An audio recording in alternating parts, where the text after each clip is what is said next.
నమస్కారం సిటీ వార్తలకు స్వాగతం. రాష్ట్రంలోని 13,326 గ్రామ పంచాయతీల్లో 15 ఆగస్టుని ఘనంగా నిర్వహించేలా కూటమి ప్రభుత్వం చర్యలు చేపట్టిందని డిప్యూటీ సీఎం పవన్ కళ్యాణ్ తెలిపారు. ఆగస్టు 15 జనవరి 26న జెండా పండుగలు నిర్వహించేందుకు చిన్న పంచాయతీలకు 10,000, పెద్ద పంచాయతీలకు 25,000 రూపాయల నిధులను కేటాయిస్తూ జీవోను విడుదల చేసినట్లు చెప్పారు. గత ప్రభుత్వంలో ప్రధానమంత్రి జలజీవన్ మిషన్ అమలు సరిగ్గా జరగలేదన్న డిప్యూటీ సీఎం పథకం అమలుపై గ్రామ పంచాయతీల్లో సర్వే నిర్వహించనున్నట్లు తెలిపారు. జెండా పండుగను పర్యావరణ హితంగా నిర్వహించాలని ప్రజలకు సూచించారు.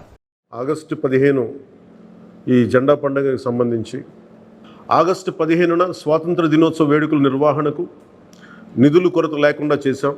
చిన్న పంచాయతీలకి 10,000 రూపాయలు, మేజర్ పంచాయతీలకి 25,000 రూపాయల చొప్పున నిధులు సమకూరుస్తున్నాం. దానికోసమని జీవోను కూడా రిలీజ్ చేశాం. దీనిని పంచాయతీ సర్పంచులు దీన్ని పూర్తిగా సద్వినియోగం చేసుకోమని నేను విన్నవించుకుంటా ఉన్నాను. జాతీయ ఉపాధి హామీ పథకానికి సంబంధించి ఒకటే రోజున 13,326 పంచాయతీల్లో గ్రామసభ తీర్మానాలు జరగాలి. ఆ దిశగా అడుగులు వేస్తూ ఉన్నాం.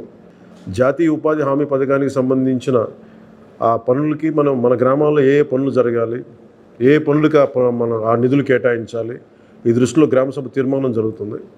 ఎక్కడ కూడా సంతృప్తికరంగా గత ప్రభుత్వం చేయలేదు. రాష్ట్రంలో గ్రామీణ తాగునీటి సరఫరా ఇది అసలు ఏ స్థాయిలో ఉంది? ఉదాహరణకి జలజీవన్ మిషన్ కింద ఒక దాదాపు 27,000 కోట్లు ఖర్చు చేయాల్సి వస్తే గత ప్రభుత్వం 4,000 కోట్లే ఖర్చు చేస్తుంది. ఆ 4,000 కోట్లు ఖర్చు కూడా పెట్టిన విధానం ఏ స్థాయిలో ఉంది? నిజంగా నీటి సరఫరా అవుతుందా? పంచాయతీల్లో కానీ గ్రామాల్లో కానీ జేజే మిషన్ కింద పైప్ లైన్ వేశారు, కానీ దానికి ఆ నీటి సరఫరా ఉండే ఇది లేదు. దానికి వాటర్ సోర్స్ లేకుండా పైప్ లేసి వెళ్ళిపోయారు. ప్రతి ఒక్కరిలో జాతీయ భావాన్ని కలిగి ఉండాలని కేంద్ర మంత్రి పెమ్మసాని చంద్రశేఖర్ అన్నారు. నగరంపాలెంలోని తపాలా కార్యాలయంలో ఏర్పాటు చేసిన హర్ ఘర్ తిరంగా జాతీయ జెండా కౌంటర్ను కేంద్ర మంత్రి పెమ్మసాని చంద్రశేఖర్, ఎమ్మెల్యే గల్లామాధవి ప్రారంభించారు. ఆజాదీ కా అమృత్ మహోత్సవ్లో భాగంగా హర్ ఘర్ తిరంగా కార్యక్రమాన్ని ప్రతి ఒక్కరూ జరుపుకోవాలని కోరారు. ప్రతి ఇంటిపై జాతీయ జెండాను ఎగురవేయడం ద్వారా ప్రతి ఒక్కరిలో దేశభక్తి పెరుగుతుందన్నారు. బయట 100 రూపాయలకు అమ్మే జాతీయ జెండాను తపాలా కార్యాలయంలో 25 రూపాయలకి అందిస్తున్నట్లు చెప్పారు. కార్యక్రమంలో టీడీపీ నాయకులు గంటా మౌలిక, తపాలా కార్యాలయ సిబ్బంది పాల్గొన్నారు. భారతదేశం అంతా ప్రతి ఇంట్లో జాతీయ పతాకం ఉండాలి. అదేవిధంగా ప్రతి ఒక్కరి సోషల్ మీడియాలో జాతీయ పతాకం ఉండాలి. ఇవి ఉన్నప్పుడు ప్రజల్లో ఒక దేశభక్తి వస్తుంది. దేశభక్తి వచ్చినప్పుడు సమాజం మంచిగా ముందుకు వెళ్తున్నటువంటి ఉద్దేశంలో పోస్ట్ ఆఫీసుల్లో బయట 100 రూపాయలు విలువ చేసేటువంటి జాతీయ పతాకాన్ని 25 రూపాయలకి ఇస్తూ ఉన్నారు. కాబట్టి అందరూ ఈ జాతీయ పతాకాన్ని కొనుక్కోవాలని, వాళ్ళ ఇంటిపై ఇవి పెట్టాలని కోరుకుంటా ఉన్నాము. అదేవిధంగా సోషల్ మీడియాలో కూడా మీరు అందరూ చేంజ్ చేయాలని కోరుకుంటా ఉన్నాం. Thank you. ఈరోజు హర్ ఘర్ తిరంగా అనే ఒక కార్యక్రమం, ప్రతి ఇంటికి మన భారతదేశ జెండాని ఎగరేయాలి అని చెప్పి మోడీ గారు పిలుపునిచ్చారు. ఆ కార్యక్రమాన్ని మనం జయప్రదం చేయాలి. రేపు రానున్న 78వ ఇండిపెండెన్స్ డే జరుపుకోబోతున్నాము. మనకు స్వాతంత్రాన్ని పురస్కరించుకొని అమరవీరుల్ని మనము దృష్టిలో పెట్టుకొని ఈ అద్భుతమైన స్వాతంత్రాన్ని మనకు వారు ఇచ్చిన అందిపుచ్చి మనందరికీ అందజేసిన వారందరినీ మనం స్మరించుకుంటూ ఈ యొక్క జెండాని మన ఇంటిపైన ఎగరేస్తూ మనం సగర్వంగా భారతీయులమని చాటి చెప్తూ ఈ యొక్క కార్యక్రమాన్ని జయప్రదం చేద్దాము. దానికి మోడీ గారికి, ఎంపీ గారికి, ప్రతి ఒక్కరికి కృతజ్ఞతలు. సైబర్ నేరాల పట్ల ప్రజలు అప్రమత్తంగా ఉండాలని హోంమంత్రి అనిత సూచించారు. అపరిచితుల నుంచి వచ్చే మెసేజ్, మెయిల్స్, లింక్స్ కు స్పందించవద్దని తెలిపారు. లోన్ యాప్ హనీ ట్రాప్లో పడి అమాయకులు లక్షల రూపాయలను పోగొట్టుకుంటున్నారని చెప్పారు. సైబర్ నేరాలపై అవగాహన కల్పిస్తూ పోలీస్ శాఖ విజయవాడలో నిర్వహించిన వాగ్దాన్లో ఆమె పాల్గొన్నారు. అంటే ఒక అవేర్నెస్ ప్రోగ్రామ్స్ ఉన్నాయి, సైబర్ క్రైమ్ కోఆర్డినేషన్ సెంటర్స్ ఉన్నాయి, 1930 కాల్ సెంటర్ నెంబర్ ఉంది. ఇవన్నీ ఉండి కూడా పోనీ ఎవరో చిన్నపిల్లలు లేకపోతే చదువు లేని వాళ్ళు ఈ సైబర్ క్రైమ్లో ఇన్వాల్వ్ అవుతున్నారు, లేకపోతే వాళ్ళు బారిన పడుతున్నారు అన్నది కాకుండా పెద్ద పెద్ద డాక్టర్స్, ఐపీఎస్ ఆఫీసర్స్, ఐఏఎస్ ఆఫీసర్సే ఈ సైబర్ క్రైమ్ బారిన పడడం అన్నది చూస్తూ ఉంటే ఇది ఎంత మేరకు పెరిగిపోయిందో మనందరం కూడా అర్థం చేసుకోవచ్చు. మీలాంటి చిన్న చిన్న పిల్లలు సూసైడ్లు చేసుకునే పరిస్థితి వస్తూ ఉంది. మా దగ్గరికి చాలా కేసెస్ వస్తాయి. అమ్మాయిల ఫోటోలు ఒకసారి ఫేస్బుక్లోనే ఎక్కడ ఒకసారి మీరు అప్లోడ్ చేస్తారు. అప్లోడ్ చేసిన వెంటనే మీ ఫొటోస్ని మార్ఫింగ్ చేస్తారు. మీరు కనుక వాళ్ళకి సంబంధించిన డబ్బులు ఇవ్వకపోయినా, వాళ్ళు మిమ్మల్ని ఏదో విధంగా అబ్యూస్ చేసినా బయటికి కూడా చెప్పుకోలేక, ఆఖరికి ఇంట్లో వాళ్ళతో చెప్పుకోలేక, ఫ్రెండ్స్తో చెప్పుకోలేక, ఎక్కడ అవమానపడతారో, ఎక్కడ మమ్మల్ని తక్కువగా చూస్తారో అని భయపడి సూసైడ్లు చేసుకునే పరిస్థితి కూడా చాలా కేసెస్ మేము చూసాం. నేనేమంటానంటే ఈరోజు మన డిపార్ట్మెంట్ వాళ్ళు ఒక మంచి ఇనిషియేషన్ తీసుకున్నారు. ఈ ఇనిషియేషన్ అనేది ఏదో మనం కూర్చొని ఒక అవేర్నెస్ క్రియేట్ చేసాము, ఒక యాప్ క్రియేట్ చేసాము అన్నది కాకుండా, ఒక వాక్ మనం పెట్టామన్నది కాకుండా, వాట్ ఎవర్ ఇట్స్ మనం ఇప్పుడు సైబర్ సోల్జర్స్ అన్నది మనం రెడీ చేసుకుంటున్నాము. ఈ సైబర్ సోల్జర్స్లో అవేర్నెస్ పెరగాలి, అట్ ద సేమ్ టైం మన దగ్గర కూడా టెక్నికల్ సపోర్ట్ కూడా పెరగాలి. ఎందుకంటే ఈరోజు మొత్తం స్టేట్ లెవెల్లో సైబర్ పోలీస్ స్టేషన్స్ అయితే డిస్ట్రిక్ట్కి ఒకటి ఉంది. ఆ డిస్ట్రిక్ట్కి ఒకటి ఉన్న సైబర్ పోలీస్ స్టేషన్స్లో ఒక సిఐ క్యాడర్ మాత్రమే, ఒక ఆఫీసరు, వాళ్ళకి ఒక 2-3 కానిస్టేబుల్స్ని మనం పెట్టుకున్నాం. కానీ ఈ సైబర్ సెల్ అనేది నాకు తెలిసి ఒక 3 దగ్గర 4 దగ్గర కొంచెం యాక్టివేట్లో ఉంది. బట్ నేనేమంటానంటే ప్రతి జిల్లాలోని కూడా ఈ సైబర్ సెల్ ఓపెన్ చేయాలి, సైబర్ సెల్ యాక్టివేట్లోకి రావాలి. ఈ సైబర్ సెల్కి సంబంధించి సైబర్ పోలీస్ స్టేషన్లో కూడా మనందరం కూడా ఒక అఫీషియల్గా టెక్నికల్గా సపోర్ట్ చేసే ఒక టీంని రెడీ చేసుకొని, మాజీ మంత్రి డొక్కా మాణిక్య వరప్రసాద్ నూతన కార్యాలయాన్ని నేడు ఘనంగా ప్రారంభించారు.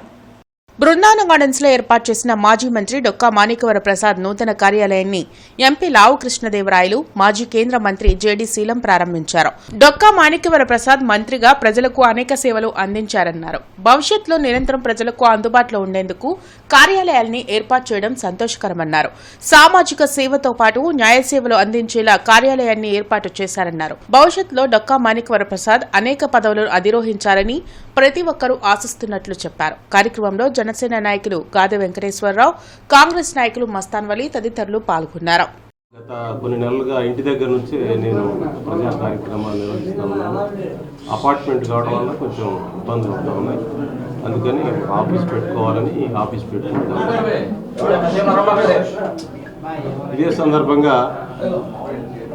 ఇదే సందర్భంగా మా అమ్మాయి కూడా హైకోర్టు అడ్వకేట్, తను కూడా ఈ ఆఫీసు దివ్య ఈ ఆఫీసు ఒక ఛాంబర్ ఓపెన్ చేసుకొని పెద్దలు మా అందరికీ గౌరవనీయులు అన్నగారు జేడీ శీలం గారు, మాజీ కేంద్ర మంత్రులు, రాజ్యసభ సభ్యులు, వారిని సీనియర్ అడ్వకేట్ గుంటూరు బార్లోనే సీనియర్ అడ్వకేట్ కోటేశ్వరరావు గారిని, ప్రతాప్ కోటేశ్వరరావు గారిని, లింగశెట్టి ఈశ్వరరావు గారిని.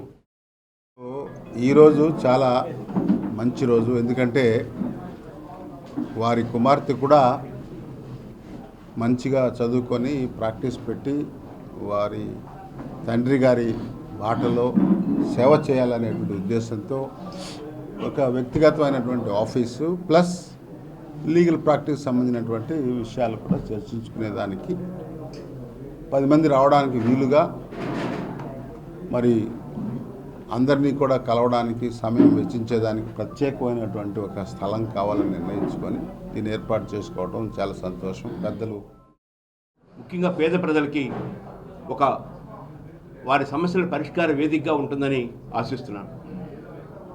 ఈ ఆఫీసు ఏ రాజకీయ పార్టీ యొక్క వేదిక కాదు, కానీ అణగారిన వర్గాలు, పేద వర్గాలు వారు నిరంతరం ఎదుర్కొంటున్న సమస్యల పరిష్కారం కోసం ఒక పరిష్కార మార్గాన్ని చూపించే వేదికగా ఇది రూపాంతరం చెందుతుందని భావిస్తూ ఉన్నాను.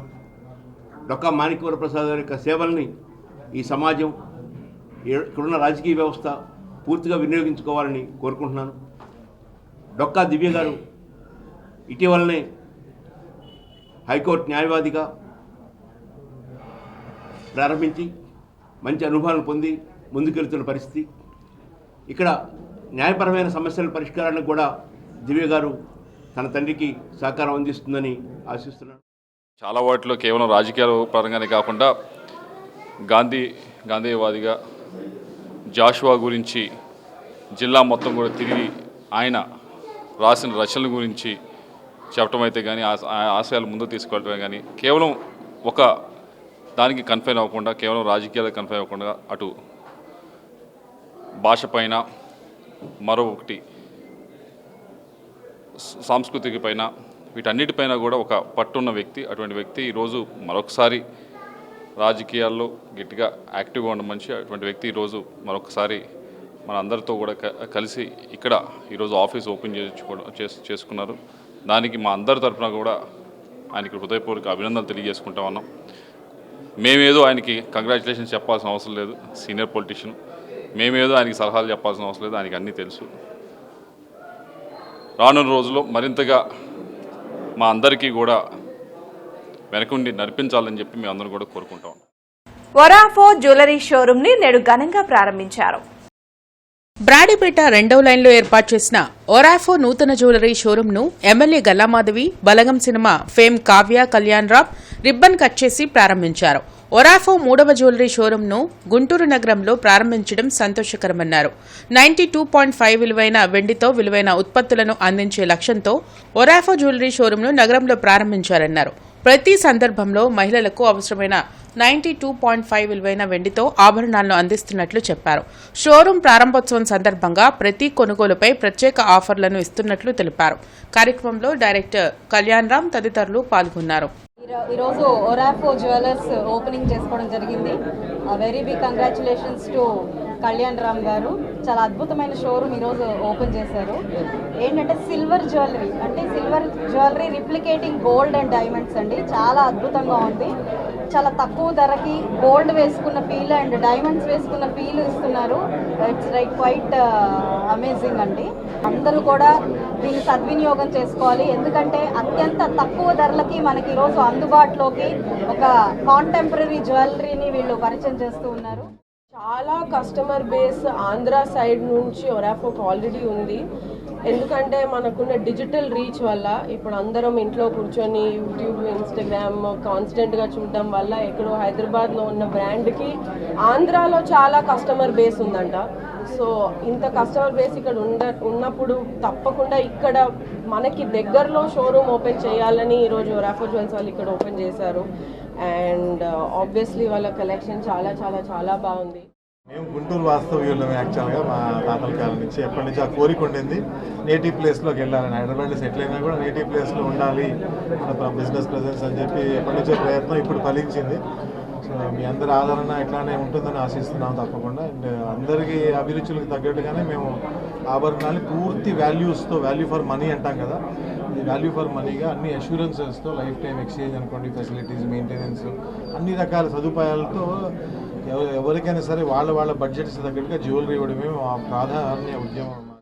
ఏటీ అగ్రహారం బీజేపీ మండల అధ్యక్షులు లంకా రవిశంకర్ ఆధ్వర్యంలో అంతర్జాతీయ గిరిజన దినోత్సవ కార్యక్రమం జరిగింది. ఈ కార్యక్రమానికి ముఖ్య అతిథిగా బీజేపీ రాష్ట్ర పదాధికారి కొక్కెర శ్రీనివాస్ యాదవ్ పాల్గొన్నారు.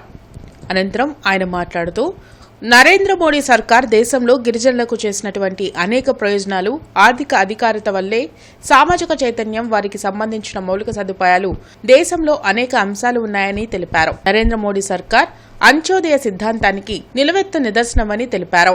గిరిజనులకు అన్ని పథకాలు అందే విధంగా నరేంద్ర మోడీ కృషి చేస్తున్నట్లు ఆయన చెప్పారు.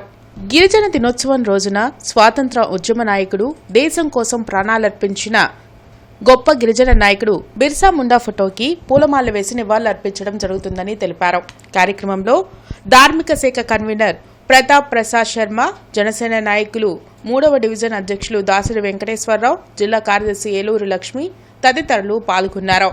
గిరిజనులు లేరు కానీ ఇవాళ మిజోరం కానీ, మణిపాల్ కానివ్వండి, అనేక గిరిజన రాష్ట్రాలు ఉన్నాయి. అటు బీహార్ ప్రాంతాల్లో కానీ, పశ్చిమ అనేక ప్రాంతాల్లో, ఈశాన్య రాష్ట్రాల్లో ఈ గిరిజనులకు సంబంధించినటువంటి వాళ్ళు ఇవాళ భారతీయ జనతా పార్టీ, అగ్రవర్ణాల పార్టీ, ఆ పార్టీ అంటున్నారు కదా, దీన్ని చాలా మీరు గుర్తించాలా. బీజేపీ 1953 నుంచి ఇప్పటి వరకు కూడాను అట్టడుగు వర్గాలకి ఫలాలు అందాలి. వాటిల్లో ప్రధానంగా కొండల్లో, గుట్టల్లో, కోయలు కానీ, గుత్తికోయలు కానీ, ఎరుకుల, చెంచు, యానాది, కొండరెడ్డి, ఆదివాసీలు వీరందరికి సంబంధించిన వాళ్ళు మొదటి తరం, రెండో తరం, మూడో తరం, ఈ 3 తరాల్లో యుద్ధాలు జరిగినప్పుడు కూడాను స్వాతంత్ర సంగ్రామంలో భుజం కలిపి, అడుగు కలిపి దేశ స్వాతంత్ర సంగ్రామంలో ఎనలేని సేవ చేసి ప్రాణత్యాగం చేసిన బలిదానం కాబడిన వాళ్ళలో గిరిజన జాతి.